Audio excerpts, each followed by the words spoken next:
Sagutin nga naman tong tanong ni Boss Genevieve Ibabaw Hendrina Lakad. Ang haba ng pangalan mo, boss, ah. So ito yung tanong niya sa comment section. Sir, problema ng cell ko, okay naman ang sound niya, pero pag nagbibideo kami, walang sound na nadedetect. Sana masagot. Thanks. Okay.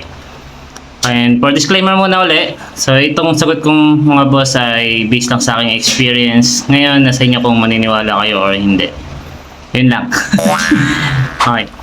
So, minsan may dito yung mga nalilito about sa sounds and mouthpiece. So, tingin ko ang problema sa cellphone ni boss ay mouthpiece.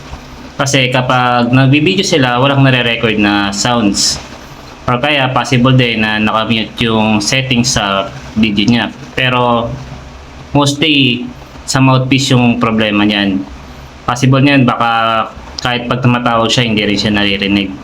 Ngayon mga boss, kung ganito rin po yung problema ninyo, ang kailangan nyo lang pong gawin para po matest kung sira ba yung mouthpiece ng inyong mga cellphone or yung inyong mga Android. Ang kailangan nyo lang pong gawin dyan mga boss ay pumunta lang po sa voice recording ng inyong mga Android phone. Ngayon, try nyo pong mag-record doon. At kapag meron po kayong nakita doon na wave na sign na ibig sabihin nagre-record siya ng sounds, ibig sabihin goods po yun. Pero kapag cut line lang po yung nakita nyo, ibig sabihin po sira po yung mouthpiece ng inyong mga cellphone. At kailangan nyo na po yan ipagawa sa mga cellphone technician.